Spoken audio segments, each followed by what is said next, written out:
Ce programme vous est présenté par le ministère catholique d'intercession pour la Côte d'Ivoire. Notre prière est que votre vie soit transformée afin que vous soyez un témoignage vivant de l'amour de Dieu pour les hommes. Missi, heureuse la nation dont l'Éternel est le Dieu. Une semaine comme ça, chaque nuit tu vinagres comme ma tête et là tu as mal au corps. Quand tu te lèves matin, tu es vinaigre, tu es vente. Comment tu as marché? Si tu vas faire comme ceci ou comme cela, tu vas nous dire. Troisième point. Pendant tous les jours qu'il a mis à part pour le Seigneur, il ne s'approchera pas d'un mort. Pendant tous les jours qu'il a mis à part pour le Seigneur, pendant le moment de sa consécration, pendant tes jours sur la terre, tu ne t'approcheras pas d'un mort. Qu'est-ce que le mort? La Bible nous dit le salaire du péché, c'est là.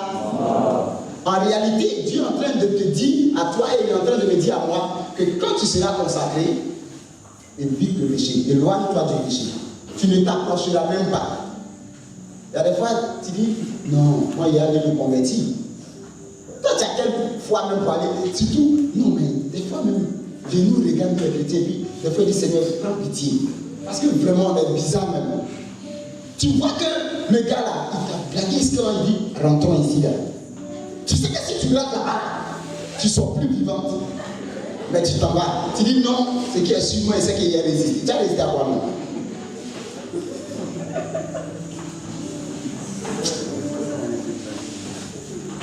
Le royaume n'est pas chrétien. La vie chrétienne est une vie de consécration. Parce que, regardez dans la Bible, on ne nous a pas dit que les frères là se sont allés se consacrer à nouveau, machin, tout ça. On nous dit, quand ils ont reçu le Saint-Esprit, ils ont pensé à témoigner de Jésus-Christ. Témoigner, c'est quoi? C'est-à-dire accomplir les œuvres de Jésus-Christ, parler comme Jésus-Christ, de sorte que ceux qui les voyaient disaient, ceux-là, ils sont la même chose comme Jésus. Les gens pensent que quand on parle de consécration, ils se disent non, c'est toi qui dois te consacrer. Tout le monde, tous les chrétiens. Et pendant les jours de ta consécration, or, toi, tu sais ni l'heure ni le jour. Donc, tous les jours, tu dois être. Tu ne sais ni l'heure ni le jour. Quand est-ce que Christ va arriver pour te surprendre? Est-ce que tu sais? Aujourd'hui, on était avec l'une de nos soeurs, comment ça s'appelle, qui a perdu sa copine, 24 ans. Vous pensez que Dieu attend, il dit non, il faut attendre un peu ma fille là. Et puis, il y a une erreur fondamentale que les gens font. Non, Satan ne peut pas tuer. Et trompez-vous. Quand vous lisez la Bible dit que Satan est venu voir Dieu par rapport à Job. Il a dit, c'est parce que lui là, tu lui donnes tout. Dieu dit, ok, fais tout ce que tu peux, mais ne touche pas à sa vie. Donc ça veut dire, Satan peut toucher à ta vie. Il peut non. C'est le mot de Dieu seulement qui bloque Satan. Sinon, il peut toucher à ta vie. Sinon, les sorciers n'avaient pas tué les gens. Amusez-vous. Vous pensez que Satan ne peut pas vous tuer? Je devais aller prêcher à Bouna. Je reviens du travail. Arrivé à un carrefour, il y avait une voiture qui était garée dans le couloir quelque part là. Moi j'étais à bord de ma voiture, il battait. Tout d'un coup, la voiture a démarré en trombe. Il est venu percuter exactement sur mon côté. La vraie de l'allumer, ses phares sont cassés, c'est collé à ma voiture. Et puis, je suis tellement dépassé, je sors, il dit, mais toi tu as quel problème? Et il me dit, vraiment, monsieur, pardonnez, je ne sais même pas ce qui m'a fait. Satan a voulu attenter à ma vie. Lui-même ne sait pas ce qui est arrivé. C'est-à-dire qu'il va voir dans Satan a pris. Mais la faveur de Dieu m'a protégé parce qu'il n'est absolument rien du tout. Qui t'a dit que cette même faveur te sera faite? Dieu nous dit, il y a 3 éléments fondamentaux en tant que chrétiens que nous devons éviter ou que nous devons appliquer dans notre vie quand on parle de consécration. 3 éléments fondamentaux. On vient de les citer. Le plaisir de ce monde, on doit s'en détacher. Prendre soin de nous d'une manière exceptionnelle, extraordinaire. C'est s'occuper de soi. Moi, le moi là. En fait, on tue le moi. Parce qu'il y a trois choses qu'on combat dans le monde. Dans cette vie-là, il y a le monde, il y a moi, et puis il y a Satan. Le péché. Le monde, tous ceux qui sont autour de nous, puis il y a moi, et puis il y a Satan. Quand tu as vécu ces choses, tu es proche de Dieu. Sinon, tu es en Dieu. Donc, Dieu nous fait comprendre qu'on ne doit pas vivre accroché aux choses de ce monde. Non. On ne doit pas vivre centré sur nous-mêmes au point où on est le nombril de tout. On passe notre temps à être narcissique. On met tout autour de nous, on s'habille de manière extravagante, on fait des choses extravagantes. Et puis, troisième élément, Dieu nous dit que quand tu veux marcher avec lui, fuis le péché. Tu ne dois même pas marcher à côté même du péché. Et quand il parle des parents, tout ça, c'est dit, même si ton papa te dit de faire ça, tu ne le fais pas. Il dit père, mère, frère, soeur. Si même ton papa te dit de commettre ce péché-là, non, je ne le fais pas. Un point d'intérêt. C'est pourquoi il dit, dans les évangiles, Christ dit, je mettrai l'inimitié entre le père et le fils, la mère et la fille, ainsi de suite. Parce que si le fils refuse le mal, le père le voit en quelqu'un qui désobéit. Mais la Bible nous dit, mieux vaut obéir à Dieu plutôt qu'aux hommes. Dans le livre de Actes. Pour toi et pour moi, ce qui est salutaire, c'est que nous vivions une vie de consécration. Parce qu'aujourd'hui, la consécration, je veux parler de quelque chose de simple. Parce que la consécration a un prix. C'est le prix, par exemple, c'est de ne pas faire comme tout le monde. Dans notre marche avec le Seigneur, dans nos débuts, on disait, Seigneur, nous, on veut faire aussi. Pourquoi nous ne ferait pas comme tout le monde? Emmanuel, je ne sais pas si tu t'en souviens, un jour, il y a plus mon fils Emmanuel. On est allé, j'ai dit non, il faut qu'on arrive dans un bar. On arrive dans le bar, c'est ce que la première serveuse a dit. Elle a dit quoi? Elle a dit non, monsieur, vous faites quoi ici? Votre place n'est pas ici. Demandez-lui. Si je demande, le voici. J'ai dit comment ça? En fait, moi, je me suis dit, peut-être elle me dit cette place où on est venu s'asseoir. Donc, il dit bon, Emmanuel, allons dedans là-bas. Quand on allait, une autre est venue, elle dit, mais vous faites quoi ici? Monsieur, sortez, votre place n'est pas ici. La couronne de Dieu rayonne sur ma tête. Donc on me regarde là, on sait que je suis de Dieu, je ne suis pas de leur milieu. On me dit sors, parce que tu ne fais pas partie de nous-mêmes. Toi, est-ce qu'on peut te dire ça? Il y a un problème. Il faut qu'on puisse te dire ça. Je me rappelle encore, dans mes expériences, je ne fais pas certaines expériences bêtes. Dans mes expériences bêtes, la fille qui me fatiguait, elle va forcément coucher moi. Mais le jour, elle était chaud sur moi. Là, il a dit, bon, ok, il n'y a pas de problème, on se donne un rendez-vous, tout ça. Écoutez bien, quand je suis allé dormir, le Seigneur dit, c'est moi tu joues. Il dit, Seigneur, comment? Il dit, c'est moi tu joues.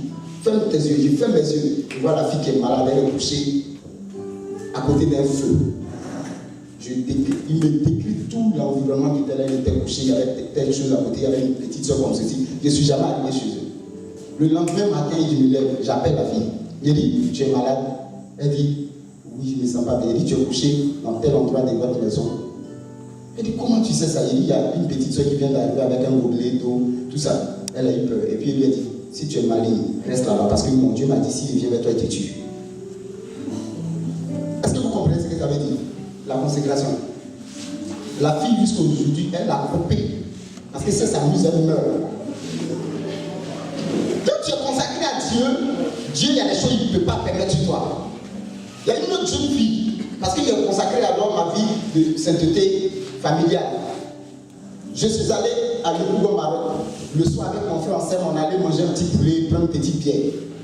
Et puis, en montrant, ma femme, si tu rentres les mains vides, tu as chaud. Donc, il a dit, bah, elle aime bien le poulet. Il dit, bon, je prends un demi-poulet ou bien un poulet parti. Ensemble, il dit, fais vite, on s'en va. Je viens m'arrêter là, je suis en train de prendre quelque chose. Écoutez bien, la serveuse qui nous a vu jeune, ancien, chic, elle vient, non, mon frère, tu sais, tu es bien beau, mon chien. Elle est en train de me draguer. Elle dit, je suis marié. Elle dit, non, mais c'est avec elle, il y a une expression, mais c'est sur une maison en père étage. Je ne connaissais pas ça. Elle dit, ça veut dire quoi ça? Elle dit, mais ça fait quoi? Si je suis deuxième, ça fait quoi? Elle dit, elle dit que je suis marié. Et puis, pendant qu'elle continuait, elle est là, il faut payer ça là. Le Saint-Esprit, il était sur la route comme ça, bien là. On était là, voici le conducteur qui est là. Il y a une voiture qui venait comme ça. J'étais sur la route. Et puis le Saint-Esprit me dit décale quand elle fait ça. Une voiture est venue la ramasser, il l'a jeté à 6 mètres, pied cassé. Vous vous amusez avec le but de la consécration.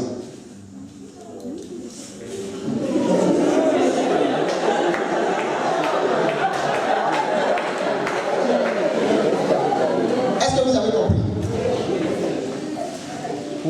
Je vous donne ce que moi j'avais vu. Une autre fois dans ma folie, j'ai dit non. Le jour où il était fâché un peu contre mon Dieu. Ok, j'ai même pas de raison. J'ai dit non, moi tu vois, j'ai vu purement, depuis là tu me laisses. Pourquoi il souffre comme ceci? Pourquoi il fait comme cela? Seigneur, moi aujourd'hui, j'ai péché contre toi. Et puis vois ce que tu vas faire. Je me lève. Je prise dans il y a une fille qui était quand il appelle, elle me dit non, il n'y a pas de problème. Tu viens. Il dit non, allons-y. Elle dit non, il connaît un coin. Il dit, elle me prend. On rentre dans l'hôtel. Et puis elle est là. Elle dit, le problème, c'est comme si je suis là, elle est là. Elle dit, je ne peux pas m'approcher de toi. Il dit, pourquoi? Il y a un feu. Je ne peux pas m'approcher de toi. Et puis plus elle parlait, c'est comme si le feu venait. Elle a fui comme ça, elle a fui, elle est sortie avec son soutien et son caleçon. Est-ce que vous connaissez ce que ça veut dire? Est-ce que vous connaissez? Est-ce que vous connaissez ce que ça veut dire?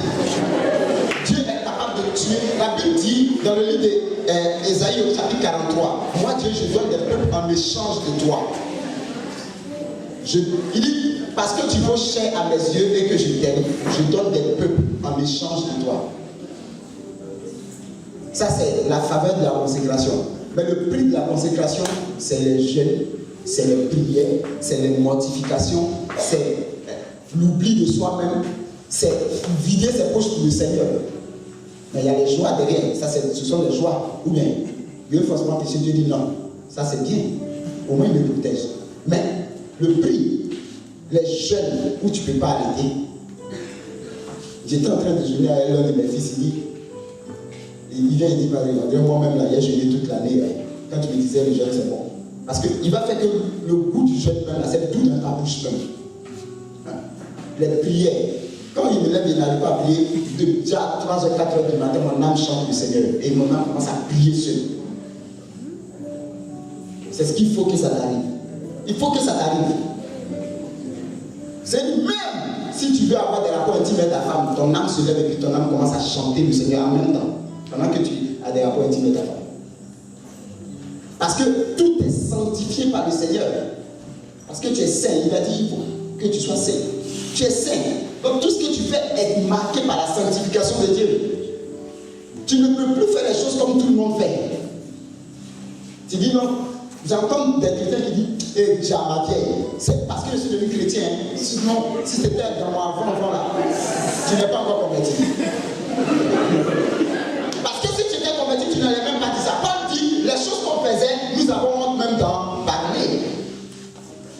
Vous pensez que quelqu'un vous dit non, est-ce que depuis là, vous dites non, il y a commis tel péché, tu vas en parler. Parce que c'est même pas agréable à parler. Et puis, on va dire, on mettait un bocosset, tu t'amuses.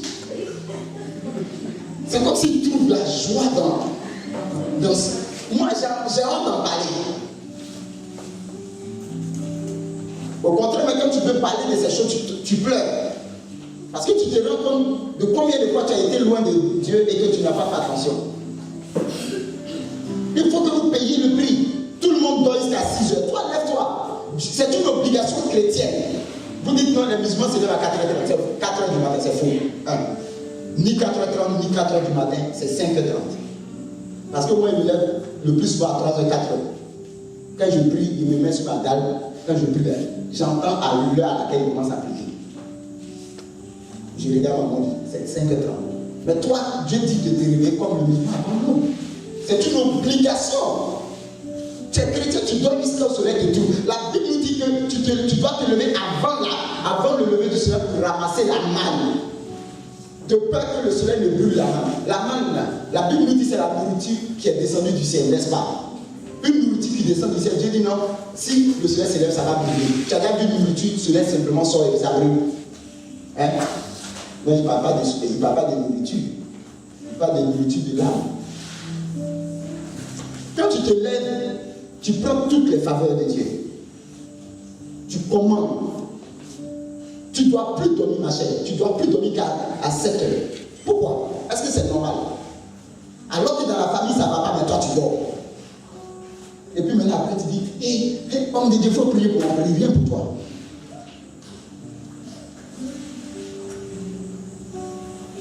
Pourquoi vous dormez beaucoup comme ça même?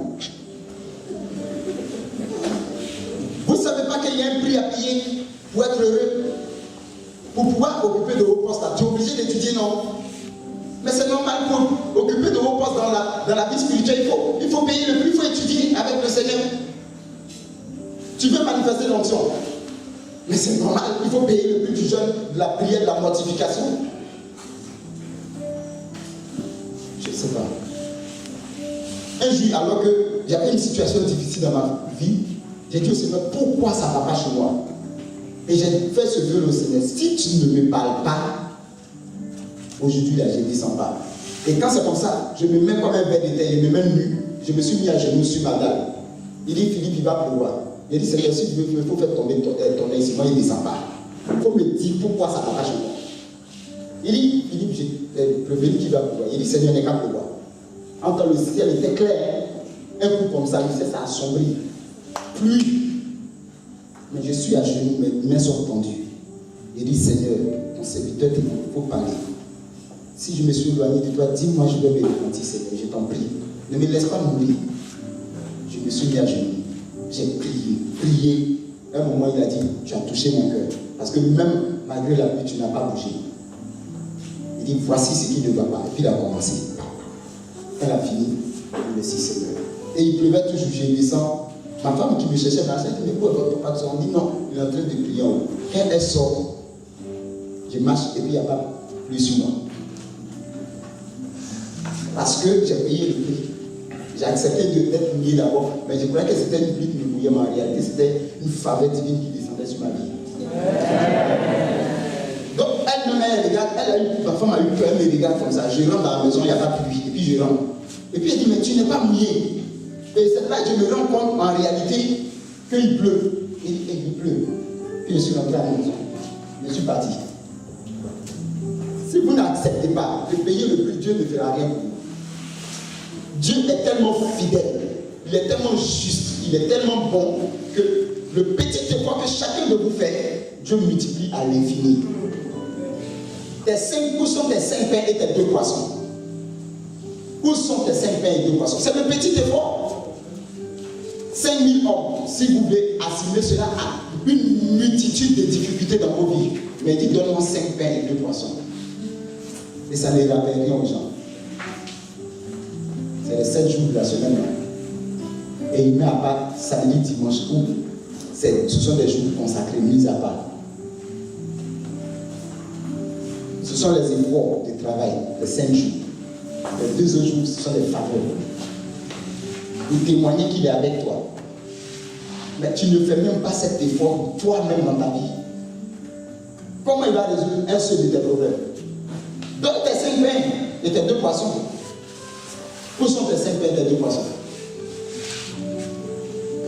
Tes 5 pains de jeûne et de prière, où ça y est? Tes 5 pains de sanctification, où ça y est? Tes copines disent allons là-bas. Il faut dire à tes copines, je ne vais pas. Pourquoi tu continues d'aller là-bas? Mon meilleur ami, dans le temps, je l'ai chassé, il n'est plus mon meilleur ami. Parce que la Bible nous dit, si ton œil est pour toi une occasion de chute, arrache-le, jette-le loin de toi. Mon meilleur ami, dans le temps, vous savez ce qui va se passer? Avant, on faisait de vilaines choses. Et il y a une vilaine chose de laquelle je n'aime pas parler. Mais pour l'édification du peuple de Dieu, je vais dire, je fumais. Et j'ai dit au Seigneur, il faut que non. J'ai dit, mais quand il faisait tout ça, il priait. Mais tu pries, tu es dedans dans le mal. Un pied dedans, un pied dehors, c'est dehors. Et j'ai dit au Seigneur, j'en ai assez. Mon père ne fume pas, il ne boit pas. Il n'est pas dehors. Pourquoi moi il fait ça? Je ne suis pas digne de mon papa qui m'a touché, Seigneur. Mon papa était un modèle de moi en tout cas. Et j'ai dit à mon ami là, on l'appelait Bodi. J'ai dit, Mano, pardon. Il dit, c'est vrai, hein, il faut qu'on fasse l'effort. Et chaque fois qu'il vient le voir, il dit, ouais, mais on va faire un délire. Mais à un moment, Je savais que si je continuais de marcher avec lui, j'allais rester dedans. Il ne m'a plus jamais vu. Quand il vient chez moi, il dit, le jour que tu vas arrêter de fumer, tu vas venir tout le monde. J'ai coupé lui, on se voit, on s'appelle, mais j'ai coupé un point vrai. Il ne faut pas que quelqu'un va me gêner. En partant au travail, des fois, tu prends des jeunes gens sur la route, tout ça. Et en prenant des jeunes gens, il y a des jeunes filles, elles prennent, ah non, je parle de fille, non, monsieur, vous dites, mais est-ce qu'on peut avoir votre numéro? Et puis elle m'envoie des messages façon. C'est que j'ai mis comme message sur elle. C'est dès le départ, tu as vu, il faut couper avec ta. Pourquoi tu laisses le mal grandir d'abord? Pourquoi? Tu sais que le gars, là, sa manière de faire, la manière de la penser, toi, il est en train de poser là. Il va te faire tomber. Tu dis non, je suis en train de discerner. Tu disais quoi? Tu disais quoi? Je suis en train de vous faire comprendre que déjà quand tu discernes le mal à la base, il faut s'en débarrasser. Il ne faut pas attendre ça va grandir, tu vas avoir des problèmes. Quand c'est encore de jeunes pousses d'herbe, on peut les arracher facilement. Mais si ça devient comme une forêt, tu fais quoi? Dans la forêt, quand ça grandit comme ça, il y a des serpents, il y a des scorpions, il y a des choses bizarres. Ou bien, pourquoi on veut attendre que les situations de nos vies se dégradent davantage pour changer? Pourquoi? Tu es consacré au Seigneur. Consacré, c'est une mise à part. En tant que chrétien, chacun de nous, nous sommes mis à part. Et la Bible dit, ne savez-vous pas que votre corps ne vous appartient pas? Qui t'a dit ton corps là, c'est pour toi? C'est pas pour toi. Il dit mise à part. Dieu nous a mis à part, chacun de nous. Ton corps, c'est pas pour toi. Ton corps, c'est pas pour toi. La bouche que tu prends pour insulter les gens, c'est pas ta bouche. Bouche que tu prends pour critiquer, c'est pas ta bouche. Main que tu prends pour promener partout, c'est pas ta main. Quand vous priez, il faut permanemment dire à Dieu, sanctifie ma bouche, sanctifie mes yeux, sanctifie mes oreilles, sanctifie mes mains, sanctifie mes pieds. Quand je prie bien souvent, je dis, Seigneur, mets une garde à mes yeux, de sorte que je ne regarde pas le mal. Quand je prie tous les jours, Seigneur, mets une garde à ma bouche, afin que je ne confesse pas le mal non plus. Seigneur, retiens mes pieds, afin que je ne cours pas vers le mal. Retiens mes pieds, afin que je ne cours pas vers le mal. Seigneur, je t'en prie, ne permets pas que mes mains partent vers le mal. Parce que des fois, nous mettons ce problème un peu trop. Nous n'avons pas le droit de faire saigner encore le Père de Dieu. Toi et moi, nous n'avons pas le droit. S'il veut, ils n'ont qu'à faire. Tu as compris? Un autre type de consécration, c'est la sanctification. Mais j'entends les gens dire non. La dernière fois, j'étais avec une dame, j'étais allé prêcher. Et puis elle dit, on me dit ça, c'est qu'elle dit, non. Que, bon, il dit, si il paye moi là, il va pas me payer, il faut qu'il essaie d'abord, sinon il ne peut pas me marier. Et puis toi aussi, tu crois, hein, c'est ça? Et puis elle dit, ah, mais on me dit un peu comment? Et puis le Saint-Esprit me donne une parole, il dit, ça fait 5 ans avec qui tu sors, non? Elle est là. C'est vrai, elle compte, c'est vrai. Elle dit, c'est vrai, il dit, ok, c'est vrai. Parmi les 5 qui t'a marié. Si coucher avec un garçon, ça donnait un mariage là, toutes les femmes étaient mariées. Ça ne donne pas mariage. Tu as compris? Ça ne donne pas mariage. Hé, regarde-moi, ça ne donne pas mariage. Coucher avec personne. Ça n'assure pas ton avenir. Au contraire, il est en train de détruire. Vous savez pourquoi après, quand vous cherchez des maris, c'est difficile, vous peignez d'abord. Parce qu'il faut réparer. Quand on va à la confession, il y a la pénitence. Et tu fais, mais il faut réparer. Quand tu joues au ballon, bien quand tu cours, tu te blesses, tu tombes, tu te blesses, non? Il faut soigner la plaie. Hein? Mais c'est que vous oubliez, la cicatrice reste.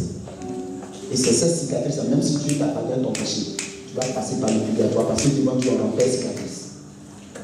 Vous ne savez pas ça? Continuez de pécher. Continuez. La vie chrétienne, ce n'est pas un jeu.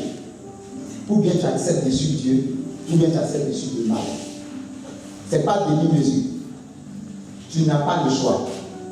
Tu n'as pas le choix. Et plus tu vas craindre Dieu, plus Dieu fait ton combat. C'est Dieu qui se met devant pour toi. Plus tu te consacres à Dieu, plus Dieu se fait présent en toi. Un jour, il y a un monsieur qui nous donne des cours de géopolitique, un homme éminemment connu dans ce monde.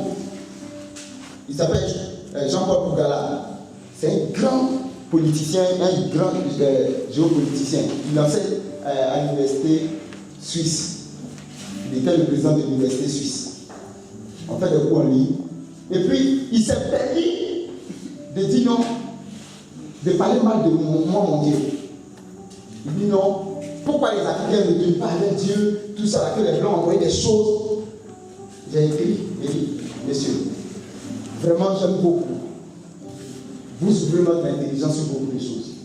Mais gardez-vous de parler de moi, mon Dieu. Si vous ne le connaissez pas, les yeux. Il écrit et puis met tout le monde en copie. Il dit, tous les élèves, quoi. Il dit, que ton Dieu se défende lui-même. Et puis j'ai écrit encore, il dit, c'est la dernière fois. Parce que cette nuit même, il a des régions là. Je vous promets, ça fait 4 ans, jusqu'à aujourd'hui. Le monsieur, il ne parle plus de religion. Il sait ce qui lui est arrivé. Toi, tu parles pour toi, ça fait rien à quelqu'un. Tu dis à son semaine, en tout cas, moi, tu ne peux pas me manger puis de mettre ton pied en l'air en même temps. Tu parles à continuer de te travailler, ça c'est mon Dieu, et puis bouche à gonfle en même temps, tu ne parles plus. Quelle est ta consécration? Quel est le fruit de ta consécration? On voit rien. Est-ce que le monde a commencé à changer autour de toi? En tout cas, dans mon bureau même, l'un de mes petits, le dernier qui est là, qui est musulman, il dit, monsieur, maintenant quand vous partez dans vos évangélisations, il veut vous suivre. Parce que tout le monde est devenu chrétien. Ma secrétaire est devenue chrétienne. Elle n'a pas le choix. Elle n'a pas le choix. Parce que quand tu passes quelque part, il faut que Dieu impacte. Ou bien, ils se renforcent dans leur sorcellerie. Et puis, tu attaques, et puis Dieu les confond. Ou bien, ils changent de vie. Il n'y a pas de demi-mesure. Amen. Amen. Vous n'avez pas le choix. Tu as compris? Tu n'as pas le choix. Tu ne peux plus revenir en arrière. Le jour que quelqu'un parmi vous va se tromper, parce que ce soir va petit, celui qui va se tromper, je vous dis en même temps, Satan va prendre sa vie. Parce que c'est ce qu'il a déclaré. Il a dit qu'il ne veut même plus donner l'occasion aux chrétiens et rétrogrades de se repentir. Il ne veut plus donner cette occasion. Et quand la personne, vous savez ce qui s'est passé, non? Les jeunes douteurs qui sont en rapport, oui. Il y a un jeune musulman qui est en train de dire, un chauffeur, il dit, ah, lui-même c'était son cousin. Quand les jeunes sont morts, tout le monde allait prier pour eux, alors que tout le monde savait que c'était des douteurs. Laisse les béquets, ça a été sauvé. Cherchez Dieu pendant qu'il se laisse trouver. Je vous enseigne un évangile simple, mais je ne veux pas entrer dans ces histoires de mysticisme où ça fait peur, où c'est la vie spirituelle qui est dangereuse. Parce que tout le monde n'est pas appelé à ça. Vous vous rappelez l'épisode où Jésus a guéri quelqu'un des yeux et puis il dit, qu'est-ce que tu vois? Et puis il dit, je vois des arbres, machin. Vous vous rappelez ça? Qui lui l'a dit? Mais vous n'avez pas vu ça? Oui, il a parlé de ça. Et puis la Bible dit que ça s'est passé comme ça. Il dit, non, viens. Et puis il a prié encore, il dit, qu'est-ce que tu vois? Il dit, ah, il voit des hommes. Il dit, ah, ça c'est bon pour toi. C'est bon pour moi. C'est que l'autre voyait là, c'était le monde spirituel. Parce que dans le monde spirituel, les hommes sont représentés par des arbres. Quand vous lisez la Bible dit heureux l'homme qui ne s'assoit pas en compagnie des moqueurs. Il est comme un arbre planté au bord d'un cours d'eau. Il dit encore, si l'autre est ainsi le bois vert. Dans le monde spirituel, toi et moi nous sommes des arbres.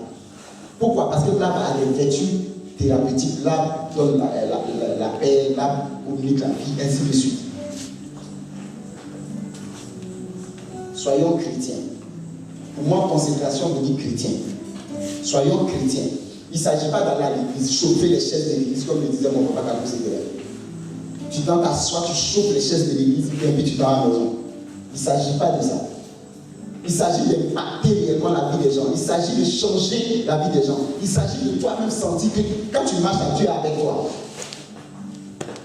Je disais à mes frères que ces temps-ci là, alors que des gens sont en train de prier, il ne faut pas y avoir la lettre. Dieu me fait faire une prière bête. J'ai prié, j'ai fait une prière, c'est pas ça. Et puis il dit, parle, dis ce que tu viens de dire. Or c'est lui, la Bible dit, nous ne savons pas prier, c'est lui qui nous fait prier. J'entends dans mon oreille, Seigneur, donne-moi de prier à mon tour, le prix du sacrifice de l'évangélisation. Le salut des âmes. Donne-moi de payer à mon tour le prix. Comme les fois l'ont payé. Est-ce que tu es prêt à payer le prix? Tu es prêt? Ce n'est pas une question de ça là, ce n'est pas un titre de frère. Est-ce que tu es prêt à payer le prix? Payer le prix, c'est quand il te lève, il te réveille, matin tu vas au travail. Mes frères vont vous dire, c'est pas, ça fait combien de temps, mais je n'ai pas de repos, je ne sais même plus. Est-ce que tu es prêt à payer le prix? Ou tu laisses tes enfants depuis longtemps et ta femme te voit à peine? Tu rentres du travail à minuit, 4h, 3h, tu es debout, tu pries, matin tu es parti. Toute la journée tu ne manges pas, tu es prêt à payer le prix? Hein? Tu vas où? Est-ce que tu es prête à payer le prix? Tu es prête? Il faut mettre cadenas sur ton truc. C'est tout ce que vous m'avez demandé. Il faut mettre cadenas. Tu as compris? Mettez cadenas. Les femmes, je dis mettez cadenas. Vous les garçons, mettez cadenas bas de vous. Les femmes, vous également. Parce que s'il y a quelque chose qui souille le corps de l'homme, c'est le péché du sexe. Mettez cadenas. Parce que quand Dieu va venir, ce ne sera pas bon. D'autres disent, ça c'est Dieu. Il y a quelqu'un qui est en train de me soutenir, c'est Dieu. Tout qui est venu, ça va payer, c'est bon. Où tu es, pour lever la main. Non, il n'est pas seul. Lève ta main. Oui, il y a lui, mais il y a un autre. Fais vite. Tu as dit c'est Dieu. Tu as dit ça dans ton cœur, bien fait. Mais ce n'est pas une question de honte. C'est que vous ne savez pas, quand vous dévoilez comme ça, Satan est affaibli. Mais quand vous gardez dans votre cœur, il y a une sorte d'alliance qui est tissée avec Satan. Et il prend ça, il dit, toi-même tu sais que c'est Dieu. Tu ne peux jamais respecter. Frère, Dieu, que Dieu te bénisse au nom de Jésus. Donc c'est de ça il s'agit. La consécration, c'est la vie de sainteté, mais c'est surtout la vie de parfaite communion avec Christ. Si vous devez retenir quelque chose, c'est j'ai défini la consécration comme Jean 4, 24, faut lire. Être consacré à Dieu, c'est quoi? Jean 4, 24.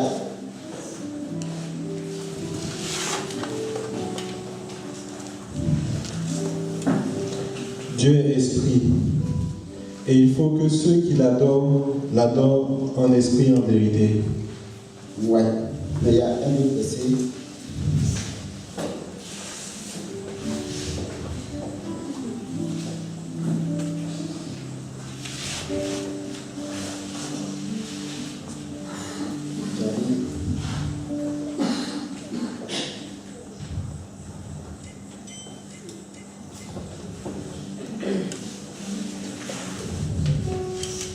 Et Jean 4, 34, surtout que je cherchais, qui dit, ma nourriture, c'est de faire la volonté de celui qui m'a envoyé et d'accomplir son œuvre.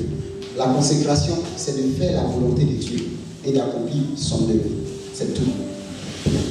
Si tu es consacré à Dieu, ça veut dire que ta nourriture, on sait que la nourriture, c'est ce qui fortifie notre corps, notre âme, notre esprit, n'est-ce pas? C'est ce qui nous rend forts, c'est ce qui nous permet de nous tenir debout.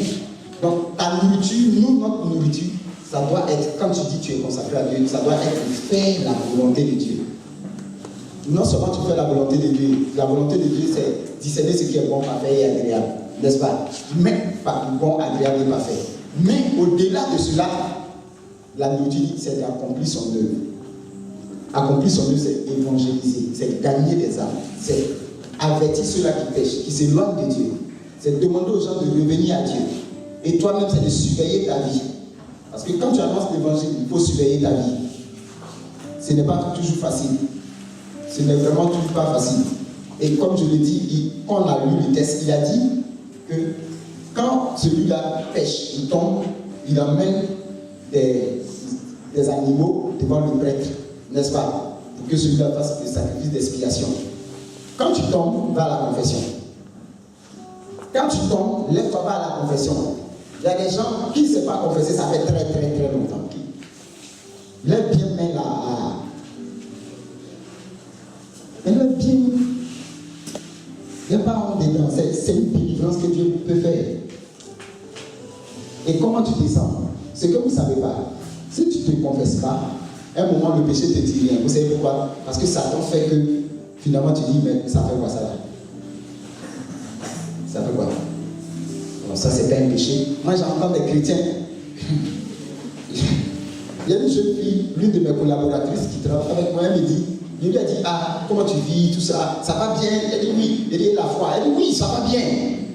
Et puis le Seigneur lui m'a dit, c'est qu'elle couche avec garçon. Il lui a dit, mais ça va bien, mais tu sors avec un gars là. Elle dit oui, mais ça c'est rien. Il dit pourquoi? Elle dit non. Maman même m'a dit non, il faut vivre comme ça. Il dit, va dire à ta maman qu'elle t'entraîne à l'enfer. Va lui dire ça. Je ne m'embuse pas. Hein. Elle dit, aïe monsieur, il dit, va dire à ta mère le soir que mon patron dit, tu m'entraînes à l'enfer parce que tu dis de coucher avec garçon. Et quand elle est partie, elle est venue, sa maman était tellement choquée. Elle dit, ton patron, il est qui? Elle dit, apparemment c'est un serviteur de Dieu. Et puis elle est venue me voir. Il dit, la Bible dit, tu ne commettras pas la fornication. N'est-ce pas? Ta maman dit qu'il faut commettre la fornication. Et toi, tu préfères obéir à ta mère plutôt qu'à Dieu. Elle était là derrière. Et puis, il dit, arrête de me dire que ta vie spirituelle, ça va. Ne pensez pas que la fornication, c'est pas quelque chose. Je vous dis en même temps, masturbation, ça n'est pas là. À quelques 5 garçons, 4-5 garçons. Levez vos mains. Levez. Écoutez-moi bien, vous faites tomber l'œuvre de Satan. Il ne s'agit pas de regarder les hommes. Je vous connais quand même. Hein. Vous voulez qu'on rentre dans ça? Ça fera encore pour nous. Lève ta main. Lève ta main. C'est pas là également là-deux.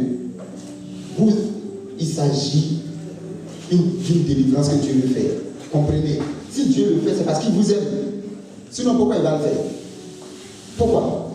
Quand Dieu nous convoque, c'est parce qu'il, depuis longtemps, il t'attendait. Vous ne savez pas ça? Il y a 2 filles qui ont fait avortement ici. Levez les mains. Levez les mains. Gloire à toi, Seigneur.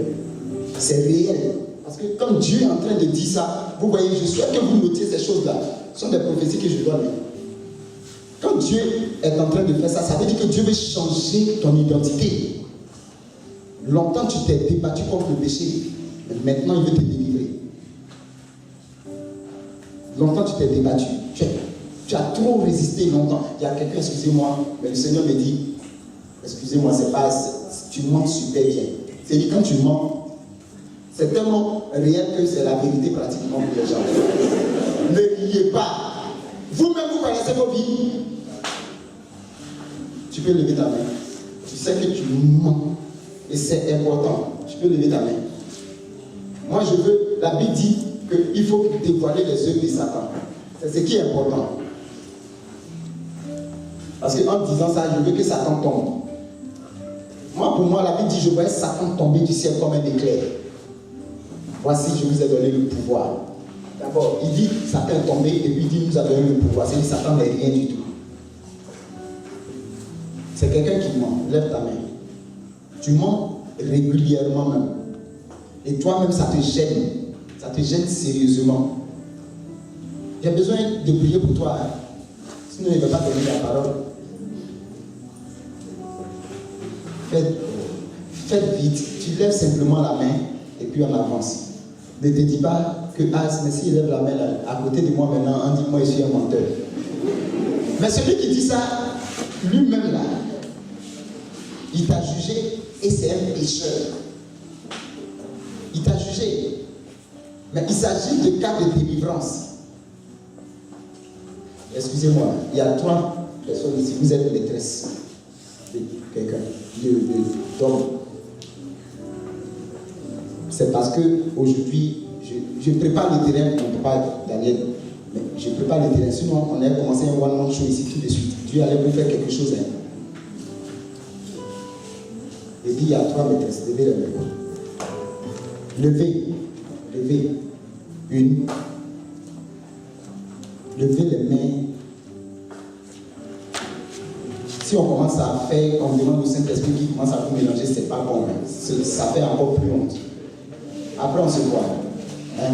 Très chers sœurs, après, on se voit. Pour vous, les autres là, Seigneur, je ne vais pas les livrer à Satan comme Paul le fait, mais il faut leur enseigner quelque chose. Punis-les d'une manière où elles vont revenir rapidement à toi.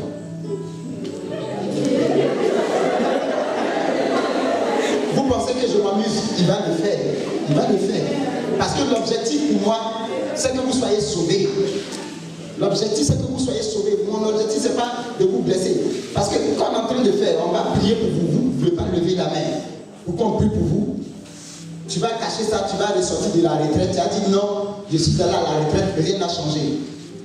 Et puis tu es là dans ton mal. Alors que Dieu veut te délivrer. Seigneur, merci parce que maintenant, pour la soeur qui a mis la main, tu brises le lien qu'il a relié avec son homme. Plus jamais, je maudis ce lien. Au nom de Jésus-Christ. Seigneur, maintenant même, tu restaures sa vie, mais surtout, tu lui donnes d'avoir confiance en toi, d'avoir confiance en elle, parce que tu changes sa destinée.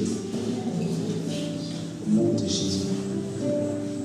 Il ne s'agit pas de rester là pour regarder les gens. Il ne s'agit pas de cela. Il s'agit de chercher à changer de vie. Fornication, je ne parle même pas. Levez les mains. Levez les mains. Levez bien les mains. Fornication. Vous voyez, nous avons besoin de délivrance, de libération. Est-ce que c'est un jeu? Dieu veut nous libérer. Mais si nous ne laissons pas Dieu agir dans notre vie, rien ne va se faire. Et c'est pourquoi, quand les 30 dernières minutes, tu me donnes, chacun de nous va se mettre à genoux, bien va se lever. On va adorer le Seigneur de manière spéciale. Demander à Dieu de venir nous libérer, de briser les liens, afin que nous, on soit libres. La Bible dit, si le Christ vous affranchit, vous serez réellement libre. Mais pendant ce temps qu'on va prier, tu demandes de tout ton cœur à Dieu de te changer. Si tu ne veux pas et que tu pries du bout de tes lèvres, rien ne va changer. Vous comprenez? Excusez-moi, il y a 2 personnes ici. C'est les cas de vol. Les cas de vol. Levez les mains. Levez les mains. Ce qui est intéressant avec mon Dieu, quand on commençait, et quand je dis toujours, les gens vont commencer à me dire, non, mais il s'agissait de moi, mais c'est fini. Quand un homme est en train de prêcher, à l'instant précis, il a une faveur. Quand il s'en va, l'onction lui est retirée. Parce que l'onction lui est donnée pour. Ce qui fait qu'on peut être là, nous on va sortir pour aller manger, il n'y aura plus cette présence. Ah, mais c'est pas l'homme de Dieu là. Mais il ne touche à rien. Mais quand je prêche, c'est différent. S'il fait ça, c'est pas bon pour toi. Tu vois un peu, non? C'est de ça qu'il s'agit. Donc quand on est en train de donner des paroles, si tu te sens concerné, tu commences déjà à regarder ta vie. Excusez-moi, il y a deux jeunes filles, je dis l'Esprit de Dieu. Vous sortez avec des gens dans votre travail.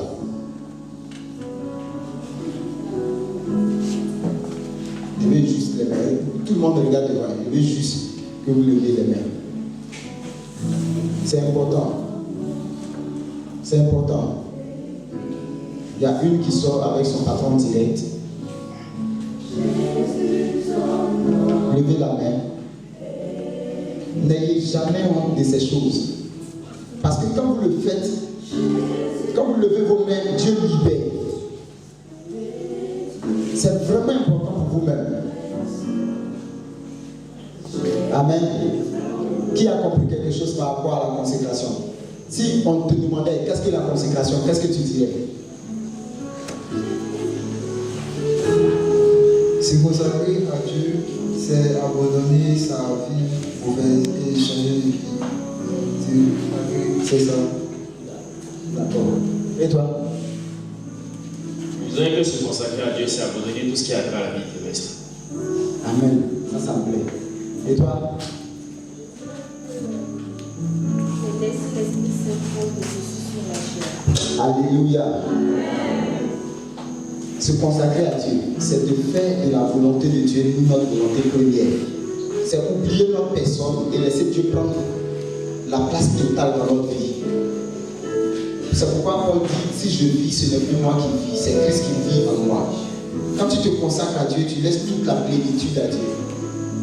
Amen. On va se lever, on va adorer le Seigneur.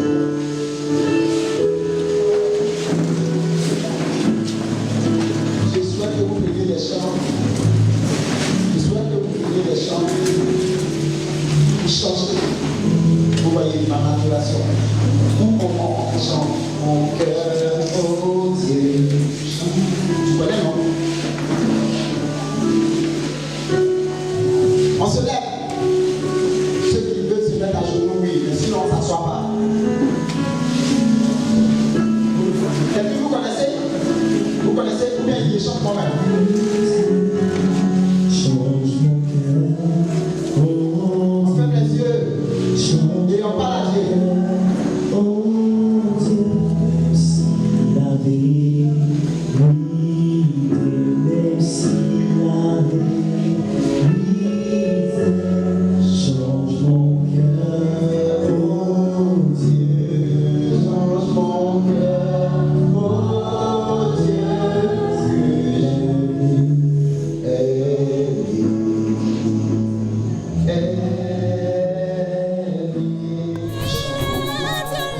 Vous venez d'écouter un message du MISSI, le ministère catholique d'intercession pour la Côte d'Ivoire. Faire entrer la Côte d'Ivoire dans la gloire promise par Christ, tel est notre but. Suivez-nous sur notre site internet missi-6ci.com ou sur notre page Facebook. Shalom.